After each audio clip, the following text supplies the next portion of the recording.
ఏపీలో కూటమి ప్రభుత్వం ఏర్పాటుతో రాజధాని అమరావతి దశ తిరుగుతుంది. రాజధాని అమరావతికి రాష్ట్రంలోని ఇతర ప్రాంతాలు, ఇతర రాష్ట్రాలతో అనుసంధానించే పలు రహదారుల ప్రాజెక్టులకు కేంద్రం ప్రాథమికంగా ఆమోదం తెలిపింది. వాటిలో 189 కిలోమీటర్ల పొడవైన అమరావతి ఔటర్ రింగ్ రోడ్ సహా కీలక ప్రాజెక్టులున్నాయి. వీటిని 2014-19 మధ్య టీడీపీ ప్రభుత్వం చేపట్టి కొంత ముందుకు తీసుకెళ్లాక జగన్ సర్కార్ అటకెక్కించింది. ముఖ్యమంత్రి చంద్రబాబు వాటన్నిటిని మళ్లీ కేంద్రం ముందుంచి ప్రాథమిక ఆమోదం లభించేలా చేశారు. చంద్రబాబు ముఖ్యమంత్రిగా బాధ్యతలు చేపట్టాక తొలి ఢిల్లీ పర్యటనలోనే కేంద్రం నుంచి రాష్ట్రానికి మేలు జరిగేలా చేశారు. కేంద్ర ఉపరితల రవాణా, జాతీయ రహదారుల శాఖ మంత్రి నితిన్ గడ్కరీతో గురువారం జరిపిన భేటీలో రాజధాని అమరావతి అనుసంధానించే పలు రహదారులకు ప్రాథమిక ఆమోదం లభించింది. అమరావతి ఓఆర్ఆర్ ప్రాజెక్టుకు భూసేకరణ సహా మొత్తం 20,000 రూపాయల నుంచి 25,000 కోట్ల రూపాయలకు పైగా నిర్మాణ వ్యయాన్ని భరించేందుకు కేంద్ర ప్రభుత్వం ముందుకు వచ్చింది. విజయవాడ తూర్పు బైపాస్ రోడ్ ప్రతిపాదనకు ఆమోదం తెలిపింది. కేంద్ర ఉపరితల రవాణా, జాతీయ రహదారుల మంత్రిత్వ శాఖకు చెందిన స్టాండింగ్ ఫైనాన్షియల్ కమిటీతో పాటు ప్రధానమంత్రి కార్యాలయం ఆమోదం పొందక అవన్నీ ఆచరణలోకి వస్తాయి. ఇప్పుడు ప్రాథమిక ఆమోదం పొందినవని గ్రీన్ ఫీల్డ్ హైవేలు, ఎక్స్ప్రెస్ వేలే. ఈ ప్రాజెక్టులు సాకారమైతే మిగతా ప్రాంతాలతో అమరావతికి చాలా సులువైన, మెరుగైన కనెక్టివిటీ ఏర్పాటు కానుంది. అమరావతి, హైదరాబాద్ మధ్య మెరుగైన అనుసంధానం కోసం ఇప్పుడున్న జాతీయ రహదారికి ప్రత్యామ్నాయంగా 60 నుంచి 70 కిలోమీటర్ల దూరం తగ్గేలా 6 వరుసల గ్రీన్ ఫీల్డ్ ఎక్స్ప్రెస్ వే నిర్మాణానికి కేంద్రం ప్రాథమికంగా సమ్మతించింది. శ్రీ సత్యసాయి జిల్లాలోని కొడికొండ నుంచి మేదరమెట్ల వరకు తలపెట్టిన ఎక్స్ప్రెస్ వేని అమరావతితో అనుసంధానిస్తూ మేదరమెట్ల, అమరావతి మధ్య 90 కిలోమీటర్ల పొడవైన గ్రీన్ ఫీల్డ్ హైవేని నిర్మించాలన్న ప్రతిపాదనపై సానుకూలంగా స్పందించింది. మాజీ ముఖ్యమంత్రి వైఎస్ జగన్మోహన్ రెడ్డి నేడు పులివెందులలో పర్యటించనున్నారు. ఈ నేపథ్యంలో తాడేపల్లి నివాసం నుండి రోడ్డు మార్గాన గన్నవరం విమానాశ్రయంకు సతీ సమేతంగా మాజీ సీఎం వైఎస్ జగన్ చేరుకోనున్నారు. గన్నవరం విమానాశ్రయం నుండి ప్రత్యేక విమానంలో సతీ సమేతంగా జగన్ కడపకు బయలుదేరి వెళ్లారు. 3 రోజుల పాటు పులివెందులలో ఆయన పర్యటించనున్నారు. ఈ నెల 8వ తారీఖున వైఎస్ రాజశేఖర రెడ్డి జయంతి వేడుకలలో జగన్ పాల్గొంటారు. మత్తులేని రాష్ట్రంగా తీర్చిదిద్దాలనేదే కూటమి ప్రభుత్వ లక్ష్యమని వైద్య ఆరోగ్య శాఖ మంత్రి సత్యకుమార్ తెలిపారు. ప్రతి ఒక్కరూ సామాజిక బాధ్యత వహించి మాదక ద్రవ్యాలను తరిమికొట్టాలని ఆయన పిలుపునిచ్చారు.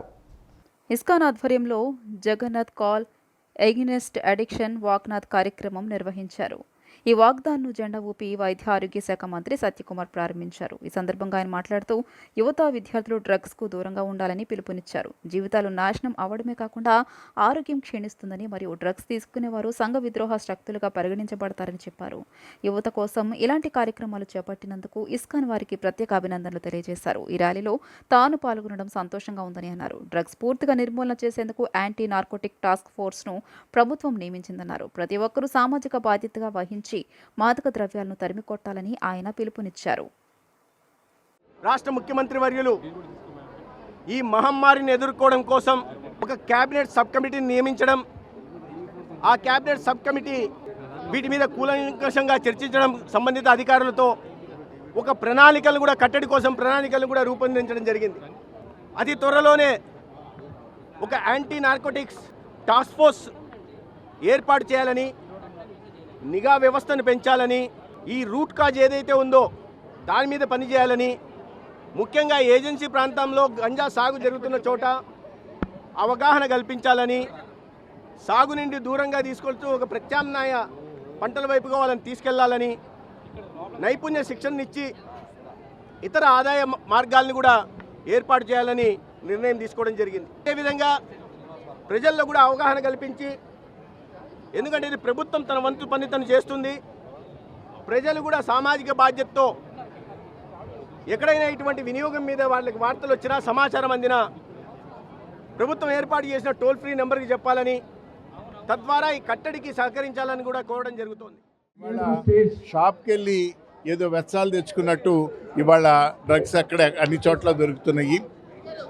దీని విధంగా ముందు ఈ ఇస్కాన్ వాళ్ళు చేస్తున్న ఈ సేవా కార్యక్రమానికి మా మద్దతు తెలియజేస్తూ వారితో పాటు ఈరోజు ఈ కార్యక్రమంలో మేము కూడా పాల్గొంటున్నాం. ప్రసిద్ధ పుణ్యక్షేత్రం ఇంద్రకీలాద్రి కనకదుర్గమ్మ సన్నిధిలో ఆషాఢ మాసోత్సవాలు ఘనంగా ప్రారంభమయ్యాయి. ఈ రోజు నుంచి ఆగస్టు 4 వరకు ఈ మాసోత్సవాలు జరగనున్నాయి. ఈ సందర్భంగా అమ్మవారికి వైదిక కమిటీ సభ్యులు తొలి సారెను సమర్పించారు. మేళ తాళాలతో మంగళ వాయిద్యాలతో అమ్మవారికి కమిటీ సభ్యులు సారెను సమర్పించారు. అమ్మవారికి పసుపు, కుంకుమ, చీర, జాకెట్టు, చలివిడి, కోరింటాకును భక్తులు సమర్పించారు. ఆషాఢ మాసం తొలి రోజు కావడంతో ఇంద్రకీలాద్రి భక్తులతో కిక్కిరిసింది. ప్రసిద్ధ పుణ్యక్షేత్రం ఇంద్రకీలాద్రి కనకదుర్గమ్మ సన్నిధిలో ఆషాఢ మాసోత్సవాలు ఘనంగా ప్రారంభమయ్యాయి. ఈ రోజు నుంచి ఆగస్టు 4 వరకు ఈ మాసోత్సవాలు జరగనున్నాయి. ఈ సందర్భంగా అమ్మవారికి వైదిక కమిటీ సభ్యులు తొలి సారెను సమర్పించారు. మేళ తాళాలతో మంగళ వాయిద్యాలతో అమ్మవారికి కమిటీ సభ్యులు సారెను సమర్పించారు. ఆషాఢ మాసోత్సవాల సందర్భంగా నెల రోజుల పాటు ఇంద్రకీలాద్రి భక్తులతో కిటకిటలాడనుంది. అలాగే అమ్మవారికి శివస్వామి సారెను సమర్పించారు. 116 మంది భక్తులతో కలిసి వచ్చి అమ్మవారికి సారెను సమర్పించారు. ఆషాఢ మాసం నెల రోజుల పాటు అమ్మవారికి భక్తులు సారెను సమర్పించనున్నారు. ఆషాఢ మాసోత్సవాల సందర్భంగా భక్తులకు ఎలాంటి అసౌకర్యం కలగకుండా ఆలయ అధికారులు అన్ని ఏర్పాట్లు చేశారు. దుర్గమ్మను సారెను సమర్పించేందుకు పెద్ద సంఖ్యలో భక్తులు తరలిరానున్నారు. వారందరికీ దేవస్థానం తగిన ఏర్పాట్లు చేసి అందరినీ సగౌరవంగా తీసుకొని ఇక్కడ అమ్మవారికి సారి సమర్పించిన తర్వాత కనకదుర్గ అమ్మవారి యొక్క దర్శనాన్ని, అలాగే మల్లేశ్వర స్వామి యొక్క దర్శనాన్ని కూడా ఏర్పాటు చేసి వారికి అన్నప్రసాదాన్ని కూడా ఇవ్వడం జరుగుతుంది. మరి ఈ ఆషాఢ మాసం ఎన్నో ఉత్సవాలకు కేంద్రంగా ఇంద్రకీలాద్రిపై వెలసినటువంటి అమ్మవారి యొక్క దేవస్థానం సిబ్బంది కృషి చేస్తున్నారు. అందరికీ శుభం జరగాలని, అమ్మవారి ఆశీస్సులు ఈ భక్తులందరికీ మెండుగా ఉండాలని ప్రార్థిస్తున్నాం. శ్రీ మాత్రే నమః. కరుణా దయార్ద్ర కలిగినటువంటి దుర్గా అమ్మవారికి ఈ ఆషాఢ మాసంలో వారాహి నవరాత్రోత్సవ మాసం, ఈ మాసంలో గనక అమ్మవారికి సౌమంగళ్య ద్రవ్యములు గనక సమర్పిస్తే ఆమె శాంతి స్వరూపంగా మనకి అనుగ్రహించి సకల సౌభాగ్యాన్ని ఇస్తుంది, పాడి పంటలు పండింపజేస్తుంది. అందున ఈ సంవత్సరం నుంచి వారాహి నవరాత్రోత్సవాలు కూడా దేవస్థానం ప్రారంభం చేస్తున్నది. ఈరోజు కలశ స్థాపన, పంచవారాహి మంత్రములు, చండీ రుద్రపారాయణలు, రుద్రహోమములు ఇవన్నీ కూడాను ఈ 9 రోజులు, ఈ 6వ తారీఖు నుంచి 15వ తారీఖు వరకు కూడాను ఈ కార్యక్రమాలు జరుగుతాయి.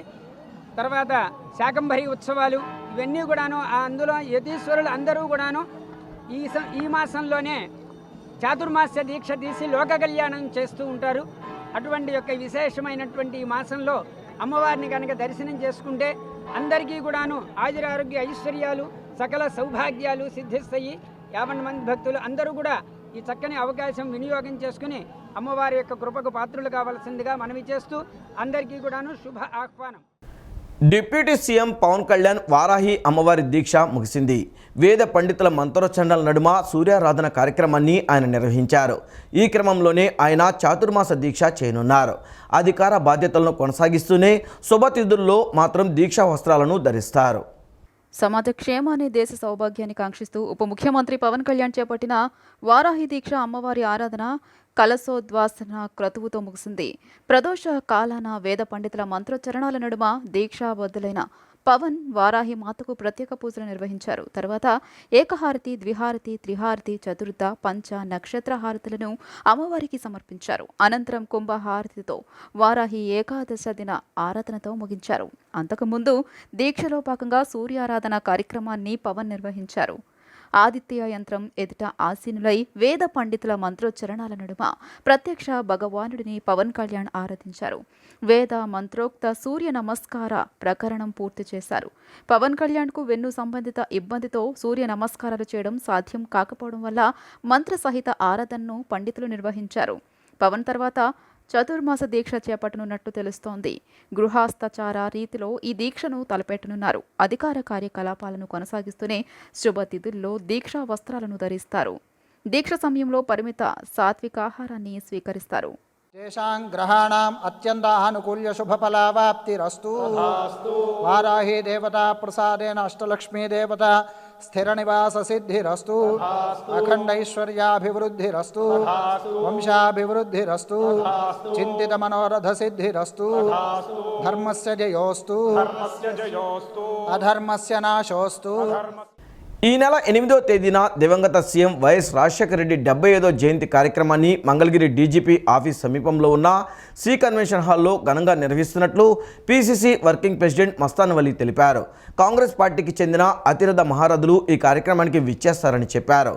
ఉమ్మడి తెలుగు రాష్ట్రాలకు చెందిన వైఎస్ అభిమానులు కార్యకర్తలు తరలివచ్చి కార్యక్రమాన్ని జయప్రదం చేయాలని పిలుపునిచ్చారు. దివంగత ముఖ్యమంత్రి వైఎస్ రాజశేఖర రెడ్డి పేదల పక్షపాతి అని, ఆయన 75వ జన్మదినోత్సవం సందర్భంగా ఆ మహనీయుని సేవలు స్మరించుకోవాల్సిన అవసరం ఉందని సీనియర్ కాంగ్రెస్ నేత మాజీ ఎమ్మెల్యే మస్తాన్ వలీ పేర్కొన్నారు. మంగళగిరి డీజీపీ కార్యాలయం సమీపంలోని సీక కన్వెన్షన్ సెంటర్లో జూలై 8వ తేదీ వైఎస్ఆర్ జన్మదినోత్సవ వేడుకలను కాంగ్రెస్ పార్టీ ఆధ్వర్యంలో ఘనంగా నిర్వహిస్తున్నట్లు ఆయన స్పష్టం చేశారు. దీనికి సంబంధించి విజయవాడలోని ఆంధ్రరత్న భవన్లో ఆయన మీడియాతో మాట్లాడుతూ వర్తమాన రాజకీయ నేతల్లో సంక్షేమంతో ప్రజల మనస్సులో తనదైన ముద్ర వేసిన ఘనత ఒక్క వైఎస్ రాజశేఖర రెడ్డికే దక్కుతుందన్నారు. ఓటమి ఎరుగని నేతగా 6 సార్లు ఎమ్మెల్యేగా గెలిచి ముఖ్యమంత్రి బాధ్యతలు చేపట్టి 108 ఫీజు రియంబర్స్మెంట్, రాజీవ్ ఆరోగ్యశ్రీ, ఉచిత విద్యుత్, డ్వాక్రా రుణాలు, మైనార్టీలకు 4% రిజర్వేషన్లు వంటి వాటిని పేదలకు ఇచ్చి వారికి బంగారు భవితను అందించారని కొనియాడారు. ప్రస్తుత రాజకీయాలు చూస్తున్న ప్రజలు మరోసారి రాజన్న సంక్షేమ రాజ్యం రావాలని కోరుకుంటున్నారని, అది కాంగ్రెస్ పార్టీతోనే సాధ్యమని మస్తాన్ వలీ తేల్చి చెప్పారు. ఇప్పటి రాజకీయ పార్టీల నేతలు అందరూ కక్షలు, కార్పణ్యాలు, జైళ్లు, బెయిళ్లతో ప్రజలకు గుర్తుంటే తన ప్రజారంజక పాలనతో కోట్లాది ప్రజల మనస్సులో చెరగని ముద్ర వేసిన మహానేత వైఎస్ఆర్ అని కొనియాడారు. వైఎస్ఆర్ వదిలి వెళ్లిన అడుగుజాడలను, ఆయన ఆశ్రయాలను మరోసారి స్మరించుకుందామన్నారు. ఆంధ్రప్రదేశ్ కాంగ్రెస్ కమిటీ ఆధ్వర్యంలో అత్యంత వైభవంగా జూలై 8వ తేదీన నిర్వహించనున్న వైఎస్ఆర్ జయంతి వేడుకల పోస్టర్ను నేతలు ఆవిష్కరించారు.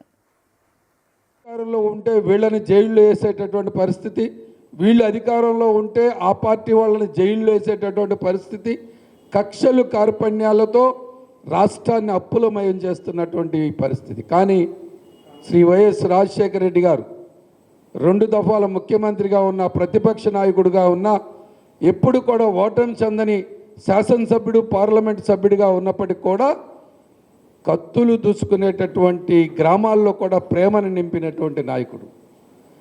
ఆ ప్రజలు ఎక్కడైతే కక్షలు కార్పణ్యాలు ఉన్నాయో గ్రామాలు కూడా మోడు పారిపోతే అక్కడ కూడా పచ్చదనాన్ని చిగురించినటువంటి నాయకుడు శ్రీ వైఎస్ రాజశేఖర రెడ్డి గారు. నెల్లూరులో మాజీ ముఖ్యమంత్రి జగన్ దిగజారుడు రాజకీయాలకు పాల్పడ్డారని కార్మిక శాఖ మంత్రి వాసంశెట్టి సుభాష్ విమర్శలు గుప్పించారు. జగన్మోహన్ రెడ్డికి ప్రజాస్వామ్యం అంటే తెలుసా అని ప్రశ్నించారు. పల్నాడు ప్రాంతంలో ఫ్యాక్షనిస్ట్ పిన్నెల్లి చాలామందిని చంపేస్తామని బెదిరించారని, అలాంటి వ్యక్తిని జగన్ వెనక వేసుకొచ్చారని, దీన్ని బట్టే ఆయన నైజమేంటో తెలిసిపోతుందన్నారు. జగన్ ఇక తన సమయాన్ని జైలుకు వెళ్లి పలకరింపులకే వెచ్చించాల్సి ఉంటుందని ఎద్దేవా చేశారు. కార్మిక శాఖ మంత్రి వాసంశెట్టి సుభాష్ సచివాలయంలోని తన కార్యాలయంలో విలేకరుల సమావేశం నిర్వహించారు. సమావేశంలో ఆయన మాట్లాడుతూ పిన్నెల్లి రామకృష్ణారెడ్డి ఓటర్లు అందరి ముందు ఈవీఎం ధ్వంసానికి పాల్పడ్డారని తెలిపారు.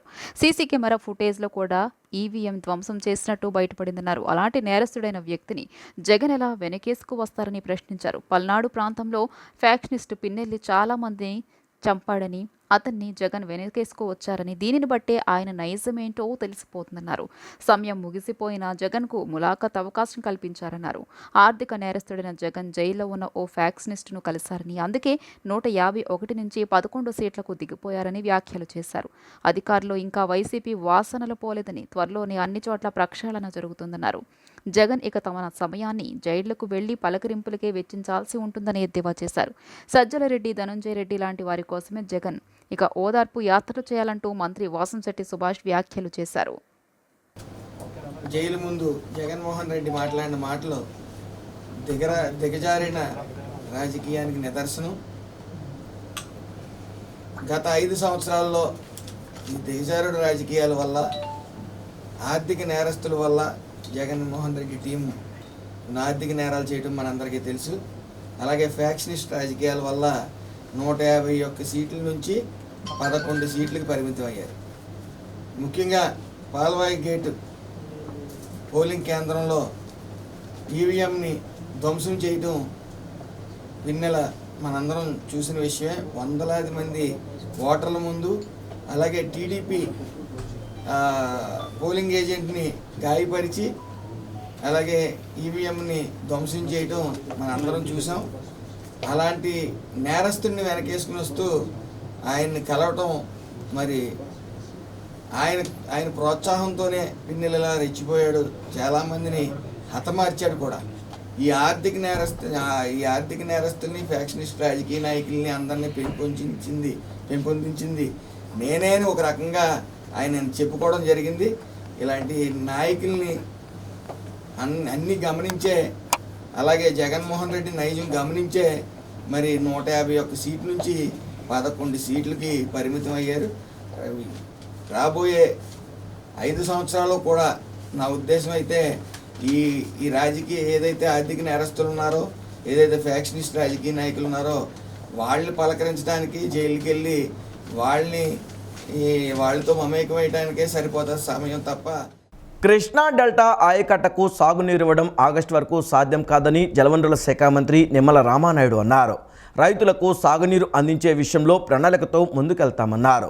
పులిచింతల ప్రాజెక్టులో గతంలో 40 టీఎంసీలు నిల్వ ఉంచుకొని వాడుకునే వాళ్లమని, ప్రస్తుతం పులిచింతలలో 6 టీఎంసీ కూడా లేదన్నారు.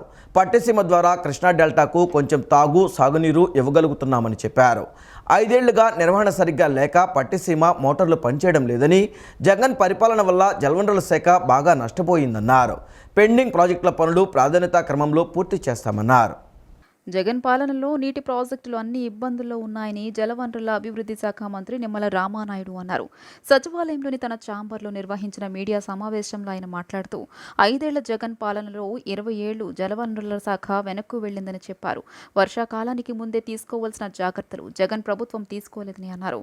డ్యామ్ ఆపరేషన్ సరిగా లేకపోవడం, ఇన్ఫ్లో అవుట్ఫ్లోలపై అంచనా వేయలేదని చెప్పారు.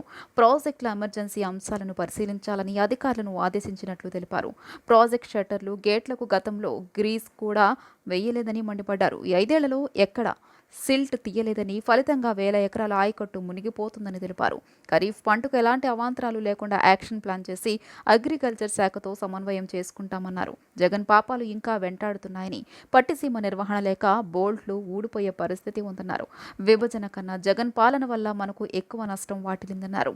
జగన్ పాలనలో వ్యవస్థ నిర్వీర్యమై సాగునీటి ప్రాజెక్టులు ఇబ్బందుల్లో ఉన్నాయని చెప్పారు. పట్టిసీమలో 24 పంపులు గ్యాప్ ఇచ్చి వదులుకోవాల్సి ఉందని, గత ప్రభుత్వ హయాంలో కాలువల వద్ద గ్రావెల్ తవ్వుకుపోయారన్నారు. మొత్తం నిన్న 15 పంపులు ఓపెన్ చేస్తే 2 పైప్ లైన్లు లీకేజీ వచ్చిందని, పైప్ లైన్లపై అవగాహన ఉన్న మెగా అధికారులను కూడా పంపానన్నారు. రేపటికి 21 పంపులు ఓపెన్ చేసి కృష్ణా డెల్టా పరిధిలో దాహార్తి తీరుస్తామన్నారు. 1300 కోట్ల రూపాయలు పట్టిసీమకు ఖర్చు పెడితే 50,000 కోట్ల రూపాయల ఆదాయాన్ని ఇచ్చే పంటను కాపాడగలుగుతామని స్పష్టం చేశారు. ఖచ్చితంగా ఇంకొక 3-4 డేస్లో ఏదైతే 20-21 పంపుల వరకు చేరుకుని ఆ యొక్క పట్టిసీమ నుంచి ఆ గోదావరి జలాలు కృష్ణా డెల్టాకు ఇంకొక 2-3 డేస్లో చేరుకునేటువంటి పరిస్థితి ఉంది. దాన్ని కూడా ఎప్పటికప్పుడు అటు కలెక్టర్ గారికి కూడా చెప్పడం జరిగింది. ఏదైతే ఏలూరు కలెక్టర్ గారికి కూడా ఎక్కడైనా వీక్ కానీ బండ్స్ కానీ ఎక్కడైనా వీక్ ఉంటే అవసరమైతే డ్రోన్ సర్వే పెట్టి చూసుకునైనా చేసి దాన్ని కరెక్ట్ చేయమని చెప్పాం. ఖచ్చితంగా ఎస్సీలు కింద ఉన్నటువంటి డిఈలు ఏఈలు ఎవరైతే ఉన్నారో వాళ్ళు కూడా ఎక్కడ కూడా గళ్ళు కానీ ఇవి కానీ పడకుండా, ఎందుకంటే మళ్ళీ ఇప్పుడు ఏదైనా గండ్లు పడినా ఏం పడినా కూడా మళ్ళీ వాటర్ అంతా కూడా వేస్టేజ్ అవుతుంది. కాబట్టి అది పర్ఫెక్ట్గానే అది పట్టిసీమ నుంచి కృష్ణా వరకు కూడా ఎక్కడికక్కడ ఇన్స్పెక్షన్ చేసుకుంటూ ఆ వాటర్ను ముందుకు తీసుకెళ్తూ ఉన్నాం. ఇప్పుడు ఆ రోజు మేము పట్టిసీమను ప్రారంభించాలి అని చంద్రబాబు నాయుడు అనుకున్నప్పుడు ఆ రోజు ప్రతిపక్ష నాయకుడిగా జగన్మోహన్ రెడ్డి ఇది పట్టిసీమ కాదు ఒట్టిసీమ అని చెప్పి అసెంబ్లీలో మాట్లాడినటువంటి పరిస్థితి, అడుగడుగునా కూడా అడ్డు పదిలినటువంటి పరిస్థితి. ఆ రోజు చంద్రబాబు నాయుడు గారి ఆలోచన ఏంటి, ఏదైతే బహుళార్థ సాధకమైనటువంటి పోలవరం ప్రాజెక్టు పూర్తయ్యే లోపుగా ఈ 3-4 సంవత్సరాలు కూడా వృధాగా సముద్రంలోకి పోయేటువంటి వరద నీరుని మనం తరలించుకుంటే ఎత్తిపోతల ద్వారా అంటే ఒక 1300 కోట్ల రూపాయలు మనం పట్టిసీమకు ఖర్చు పెడితే అది ఈ 3-4 ఇయర్స్లో అంటే పెర్ ఇయర్ ఒక 10 లక్షల ఆయకట్టుగా అక్కడ స్థిరీకరణ వస్తుంది. 10 లక్షల ఎకరాలంటే 4 సంవత్సరాల్లో 40 లక్షల ఎకరాలకు మనము ఆ రోజు ఆయకట్టుకు స్థిరీకరణ వస్తుంది. అంటే దగ్గర 50,000 కోట్ల రూపాయలు అక్కడ సంపదను సృష్టించగలుగుతూ ఉన్నాం ఏదైతే కృష్ణా డెల్టాకు సంబంధించి. ప్రభుత్వ మార్గదర్శకాలకు అనుగుణంగా జిల్లాలో కార్డుదారులకు సకాలంలో సరుకులు అందేలా అధికారులు, సిబ్బంది కృషి చేయాలని కలెక్టర్ డాక్టర్ జి సృజన అన్నారు. ఎక్కడా రేషన్ బియ్యం దారి మళ్లకుండా గట్టి నిఘా ఉంచాలని అధికారులను ఆదేశించారు. ఎన్టీఆర్ జిల్లా కలెక్టర్ సృజన పౌర సరఫరాల శాఖ అధికారులతో సమావేశం నిర్వహించారు. సీజన్ల వారీగా ధాన్యం సేకరణ, మిల్లింగ్, ఎన్డీయూల ద్వారా సరుకుల పంపిణీ, రేషన్ బియ్యం దారి మళ్లకుండా నిఘా, కేసుల నమోదు, విచారణ తదితరాలపై చర్చించారు. జిల్లాలో దాదాపు 6 లక్షల కార్డులున్నాయని, ప్రతి నెల 374 ఎండీయూల ద్వారా లబ్ధిదారులకు సరుకులు అందజేస్తున్నట్లు వివరించారు. ఖరీఫ్ 2024 ధాన్యం సేకరణకు సంబంధించి ఇప్పటి నుంచే సమగ్ర కార్యాచరణ ప్రణాళిక రూపొందించుకుని సిద్ధంగా ఉండాలన్నారు. బహిరంగ మార్కెట్లో నిత్యావసర సరుకుల ధరలు అదుపులో ఉండేలా సమన్వయ శాఖల అధికారులు తగిన చర్యలు తీసుకోవాలన్నారు. సమావేశంలో జిల్లా పౌర సరఫరాల జిల్లా manager G Venkateswarlu, DSO G Mohan Babu పాల్గొన్నారు. చంద్రబాబు ఢిల్లీ పర్యటనకు సంబంధించిన ప్రెస్ మీట్లో ఆత్మస్తుతి పరనింద కనిపించిందని వైఎస్ఆర్ కాంగ్రెస్ పార్టీ మాజీ ఎమ్మెల్యే పీజేఆర్ సుధాకర్ బాబు ఎద్దేవా చేశారు. టీడీపీ అధికారంలోకి వచ్చి నెల రోజులైందని, వారు ప్రజలకిచ్చిన హామీలు అమలు కోసం ఆంధ్ర రాష్ట్ర ప్రజలు ఆశగా చూస్తున్నారని ఆయన అన్నారు. గత ప్రభుత్వంలో పరిపాలన సక్రమంగా చేయలేదని, పాడిన పాటే పాడుతూ చంద్రబాబు జగన్మోహన్ రెడ్డిని మర్చిపోలేకపోతున్నారన్నారు. కేంద్రాన్ని ప్రత్యేక హోదా ఎందుకు అడగలేదని సుధాకర్ బాబు ప్రశ్నించారు. ఆంధ్ర రాష్ట్రాన్ని మరలా గట్టెక్కించడానికి ప్రధానమైన అస్త్రం ఏదైనా ఉందంటే అది ప్రత్యేక హోదా మినహా మరే మార్గం లేదన్న విషయాన్ని గుర్తు చేశారు. ఈ రోజు మీరు అధికారంలోకి వచ్చారు. అదే ప్రధానమంత్రి, అదే నరేంద్ర మోడీ గారు, అదే ఎన్డీఏ ఈ రోజున గవర్నమెంట్ ఫామ్ చేసినప్పుడు, ఓ పక్కన నీతో పాటు సహచరుడైన నితీష్ కుమార్ గారు డిమాండ్ చేసినప్పుడు మీరెందుకు డిమాండ్ చేయలేకపోతున్నారని వైఎస్ఆర్సీపీ ప్రశ్నిస్తుంది మిమ్మల్ని. మీరు డిమాండ్ చేయమని అడుగుతున్నాం. మీరు సాధించుకునే శక్తి ఉంది, ఎందుకంటే మీరు చక్రాన్ని బాగా తిప్పగలుగుతున్నారు. ఇప్పుడు ఆంధ్ర రాష్ట్రానికి చాలా ఉపయోగం కూడా. మీరు ఎంత బాగా చక్రం తిప్పగలిగితే ఈ ఆంధ్ర రాష్ట్రానికి అన్ని మేళ్లు జరుగుతాయని ప్రజలు నమ్ముతున్నారు. మీ అధికారాన్ని దుర్వినియోగం చేసుకోకుండా ప్రజలు ఇచ్చిన మద్దతుని ఓ 4,12,12 మంది ఓటర్లు ఉంటే మీకు 1,53,84,576 మంది ఓట్లేశారు. మాకేమో 1,32,84,134 మంది ఓట్లేశారు. మాకు 40% మంది ఓట్లేశారు. మాతో జనం ఉన్నారు. అలాగనే ఇప్పుడు మీకు ఓట్లేసిన వాళ్ళైనా మాకు ఓట్లు వేసిన వాళ్ళు అందరూ మన ప్రజలే. ఆ ఆలోచన దృక్పథంతోనే జగన్మోహన్ రెడ్డి గారు తన యొక్క సంక్షేమ పథకాల అమలులో కానివ్వండి, పరిపాలనలో కానివ్వండి, ఆయన పరిపాలించిన విధానంలో కానీ ఏ ఒక్క రోజు కూడా పార్టీల ప్రస్తావనే చేయలేదు. ఈ వార్తలు ఇంతటితో సమాప్తం. నమస్కారం.